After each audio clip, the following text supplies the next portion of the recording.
Bienvenue pour cette séquence des paroles de la vie éternelle avec Marc Joseph. Aujourd'hui, nous sommes le 23 décembre, 2024. Et je suis revenu te rappeler que ce jour du 23 décembre est encore et aussi pour toi un jour de grâce et de bénédiction avec la présence de Jésus-Christ dans ta vie. Car Jésus-Christ te fait la promesse en disant « Je suis avec toi tous les jours jusqu'à la fin du monde ». Autant que le monde existe, autant Jésus-Christ est avec toi. Autant que le monde existe, Jésus-Christ ne t'abandonnera jamais. Et si jamais un jour, le monde n'existe plus, sache que Jésus-Christ ne te quittera pas pour autant. Là, toi, tu seras avec lui dans son royaume. Donc, il faut prendre conscience de cette réalité de la promesse de Jésus-Christ d'être avec toi dans toutes les circonstances et bannir toute forme de peur, de panique de ta vie. J'ai envie de te dire, pas de panique, car Jésus-Christ est avec toi. Le Maître souverain, le Sauveur, il est avec toi.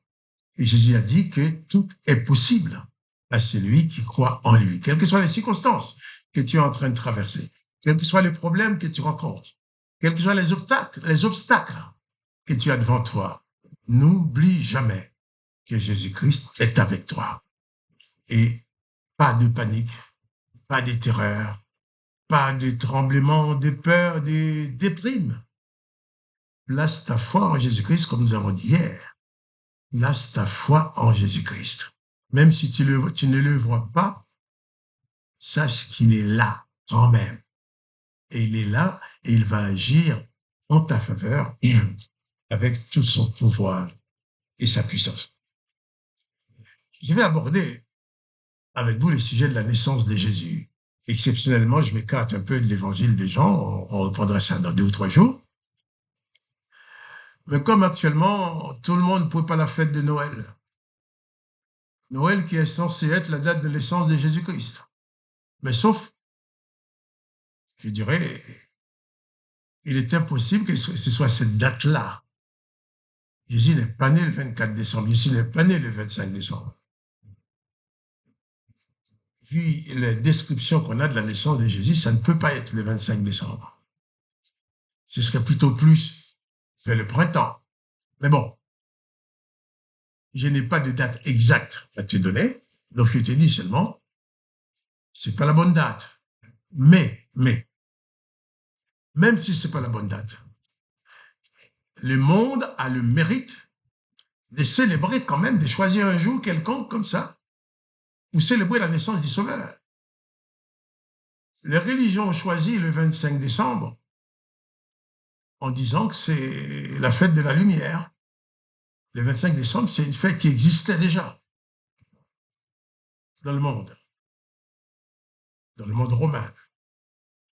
Mais on dit, bon, on va dire que c'est la fête de la lumière, on fêtait. Bon, c'est pour ça qu'on prend les sapins comme modèle, comme symbole. Les sapins qui, en hiver, même quand toutes les arbres ont perdu les feuilles, les sapins gardent ses feuilles. Alors, c'est pour ça on éclaire un sapin, on décore un sapin. Néanmoins, l'important, ce n'est pas une histoire de date. L'important, c'est la personne de Jésus-Christ. Si tu fais la fête pour dire bon anniversaire à Jésus-Christ, c'est une très bonne chose. Mais malheureusement, un peu partout dans le monde, on dit on fête Noël. Fête, c'est vraiment plutôt, on célèbre plutôt la grande bouffe, beaucoup de nourriture, la fête. Mais très peu de gens pensent réellement à Jésus-Christ. Mais je vais lire pendant aujourd'hui et demain, pendant peut-être 3 jours, je vais lire des textes concernant la naissance de Jésus-Christ, on va en parler. Car Jésus-Christ est venu sur la terre et en étant né de Marie, donc il est né réellement. Donc qu'on lui donne un jour d'anniversaire, même si ce n'est pas le bon, ce n'est pas grave. Lisons maintenant dans l'évangile de Luc, chapitre 2. Il est dit, en ce temps-là, parut un édit de César Auguste ordonnant un recensement de toute la terre. Toute la terre, oui. Ces premiers recensements, il y est pendant que Quirinius était gouverneur de Syrie. Tous allaient se faire inscrire, chacun dans sa ville. Joseph aussi monta de la Galilée, de la ville de Nazareth, pour se rendre en Judée, dans la ville de David, appelée Bethléem. Bethléem, ça veut dire maison du pain. Ce n'est pas pour rien que Jésus est né à Bethléem. Et Jésus m'a dit, je suis le pain de vie. Parce qu'il était de la maison et de la famille de David. Et je reprends au verset 4. Joseph aussi monta de la Galilée, de la ville de Nazareth, pour se rendre en Judée, dans une ville de David appelée Bethléem, parce qu'il était de la maison et de la famille de David, afin de se faire inscrire avec Marie, sa fiancée, qui était enceinte. Pendant qu'ils étaient là, le temps où Marie devait accoucher arriva. Et elle enfanta son fils premier-né et l'emmaillota et le coucha dans une crèche parce qu'il n'y avait pas de place pour eux dans l'hôtellerie. Jésus-Christ vient dans ce monde en tant que sauveur, en tant que libérateur. Il vient dans ce monde pour apporter au monde la révélation de l'existence de Dieu, son Père, que personne n'avait jamais connu. Et Jésus lui-même a dit, Jésus-Christ lui-même a dit, personne ne connaît qui est le Père, si ce n'est le Fils. Mais imaginons la scène.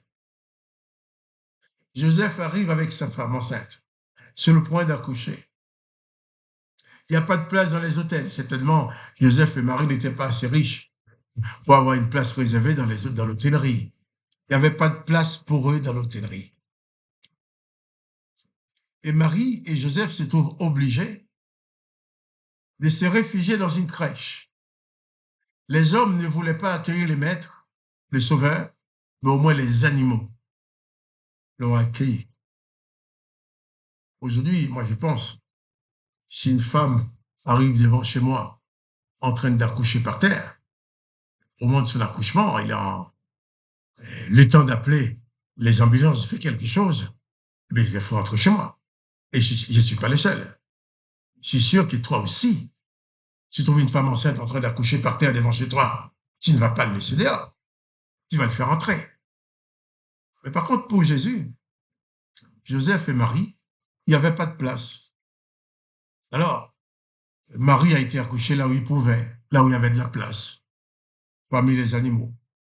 Et le maillota et le coucha dans une crèche parce qu'il n'y avait pas de place pour eux dans l'hôtellerie. Ça, je vais appuyer dessus. J'imagine que pendant ces temps de recensement, il y avait beaucoup de gens qui étaient dans la ville de Bethléem. Tous ces gens-là, eh bien, s'étaient rencontrés. C'était souvent des gens de la même famille, la famille de David. Ils se rencontraient. Il y avait l'ambiance, je dirais. Quasiment la fête. Mais il n'y avait pas de place pour Jésus-Christ. Et toi aussi, tu vas fêter Noël. On est le 23 aujourd'hui. Demain, on sera le 24. Demain soir, tout le monde va fêter. Beaucoup de nourriture, on va offrir des cadeaux aux gens. Non, tu vas offrir des cadeaux à tes enfants, à tes parents, à tes amis. Mais ce n'est pas leur anniversaire. Normalement, les cadeaux devraient être faits à Jésus-Christ. Parce que c'est l'anniversaire de Jésus. Normalement, tous les regards devraient être tournés vers Jésus-Christ. Mais très peu de gens vont penser à Jésus-Christ durant cette soirée. Très peu de gens vont rendre hommage à Jésus-Christ durant cette soirée. Beaucoup de maisons sont déjà bien décorées. Beaucoup de gens ont fait beaucoup de préparations pour la fête. Mais quelle est la place de Jésus-Christ dans tout ça?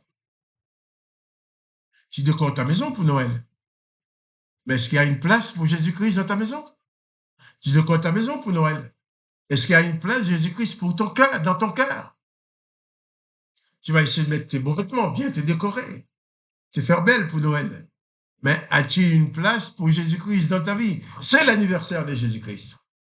Tu dois lui rendre honneur à lui. Si tu ne fais ça pas, si tu ne fais pas ça pour rendre honneur à Jésus-Christ, pour fêter l'anniversaire de Jésus-Christ, donc c'est de l'hypocrisie. C'est pas la peine de le faire. Invite tes amis, manger, à manger, faire la fête, ta famille, avec ta famille, n'importe temps. Mais ne dis pas que tu fêtes Noël, la naissance de Jésus-Christ. Si tu fêtes pour Jésus-Christ, faites une place dans ta vie pour Jésus-Christ. Laisse Jésus-Christ entrer dans ta vie. Et Noël aura un sens pour toi, parce que le Maître naîtra en toi. Jésus-Christ prendra naissance dans ta vie. Si tu reçois Jésus-Christ pour la première fois dans ta vie, c'est qu'il vient de naître dans ta vie. Noël, cette fête de Noël, c'est pour toi l'occasion d'ouvrir ta vie à Jésus-Christ pour le recevoir. C'est l'occasion de dire à Jésus-Christ, eh bien, viens dans ma vie. Je vais bien fêter ton anniversaire, mais faudrait-il que je sache où tu habites. Jésus-Christ va habiter dans ton cœur, dans ta vie. Dis-lui, Seigneur Jésus, bien, je vais fêter Noël, mais je ne te connaissais pas. Je vais faire ta connaissance. Révèle-toi à moi, viens dans ma vie. Dresse-lui cette prière. En sorte que ce Noël 2024 soit pour toi une vraie fête de Noël parce que tu aurais reçu Jésus dans ta vie. Dans l'hôtellerie de ton cœur, il y a de la place pour tes copains, pour tes amis. Y a-t-il une place dans ta vie pour Jésus? Jésus passe devant toi maintenant, pendant cette période de Noël. Est-ce que tu vas l'envoyer dans la crèche, chez les animaux? Reçois Jésus-Christ dans ton cœur et tu n'en seras pas déçu. Je reviendrai en parler un petit peu demain, Dieu voulant. Mais la fête de Noël, c'est l'anniversaire de Jésus-Christ. Que Jésus-Christ soit le personnage principal de la fête de Noël qui est son anniversaire. Alors que le nom de Dieu le Père qui nous a donné Jésus soit béni. Que le nom de Jésus-Christ, le Sauveur, soit béni. Que toi, tu sois richement béni dans la réception de la présence de Jésus-Christ dans ta vie. Et quant à moi, Marc-Joseph, je te dis, pour mieux connaître Jésus, tu peux lire la Bible avec nous tous les mardis soirs à 21h en composant les numéros téléphone gratuit 01 59 42 30 42 et en composant le code 334 84 82 dièse. Et tu seras en ligne avec nous pour lire la Bible ensemble et partager sur les enseignements de Jésus-Christ. Alors, pas de panique, pas de déprime, pas de découragement, parce que Jésus-Christ, le Sauveur, est avec toi.